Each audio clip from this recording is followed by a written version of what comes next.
Signal પર કારની બારી પર ટકટક કરી પૈસા માગે તો તમે પૈસા આપો? કે કોઈ પોતાની વિકલાંગતાને બાજુ પર રાખી મહા મહેનતે કોઈ આવડત હાથ વગી કરીને કશુંક બનાવે તેને મદદ કરો અને કામ આપો? ભીખ માગવા કરતા કોઈને કામ આપવું એ નવા ભારત માટે સરાહનીય પગલું છે. મિત્રો, અમે પણ ભારતના નાગરિક છીએ, કારણ કે અમે બધા જ 18 વર્ષથી ઉપરના વ્યક્તિઓ છે, પણ મનોદિવ્યાંગ વ્યક્તિઓ છે. અમારી શાળાનું નામ અંકુર મદબુદ્ધિવાળા બાળકોની શાળા. અમે અહીં 3 વર્ષના હતા ત્યારે આવ્યા અને હવે 33ના થયા. અમે અહીં ભણ્યા ગણ્યા અને તમારી બધાની બાજુમાં ઊભા રહી શકીએ એ માટે જીવતા શીખ્યા. અમને હવે સમજાણું છે કે આ સમાજમાં ઓળખ બનાવી એટલે સફળ થવું, કમાવું. પૈસાના આધારે મૂલ્ય થાય, લાગણીના આધારે થોડી. એટલે અમે તમારા ઘરને દીપાવે એવા દીવા, તમારા ઉમરા રોડા લાગે એવા તોરણિયા, લક્ષ્મી રૂમઝૂમ કરતી આવે એવા લાપશું, તમારા મનના મોરલિયા ટવકી ઉઠે એવા ટોડલિયાને આવનાર રાજી થાય એવી રંગોળી બનાવી છે. કુદરતે અમારી જિંદગી ભલે બેરંગી બનાવી છે, પણ તમારી જિંદગીમાં રંગો પૂરે એવી પ્રાર્થના સાથે અમે દિવાળીની વસ્તુઓ બનાવી છે.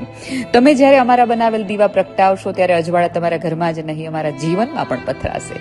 સુખના તોરણની હવા મારા મમ્મીના હાશકારામાં પણ વર્તાશે. આ દિવાળીએ અમારે પણ મોટા ભાઈની જેમ કશું કમાણી કરીને લઈ જવું છે. મારી દીકરી મારા માટે શર્ટ લાવી છે, આવું મારા પપ્પા કહી શકે. એ માટે તમારી પાસે અરજ છે કે અમારી વસ્તુ ખરીદો અને ઈશ્વરને રાજી કરો.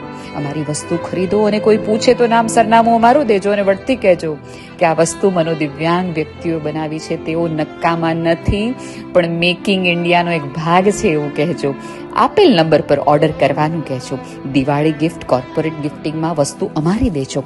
તમારી મદદની, સહકારની અમને જરૂર છે.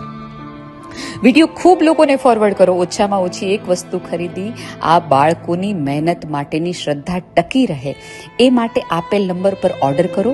આ બધી વસ્તુ તમારા ઘર સુધી પહોંચી જશે. અમારી, તમારી અને આપણા સૌની દિવાળી અવિસ્મરણીય બને. તમારું આવતું વર્ષ તમારી ઈચ્છા મુજબ અને અપેક્ષા મુજબ પસાર થાય એવી જ પ્રાર્થના. પ્લીઝ વિડીયો ફોરવર્ડ કરજો. Thank you.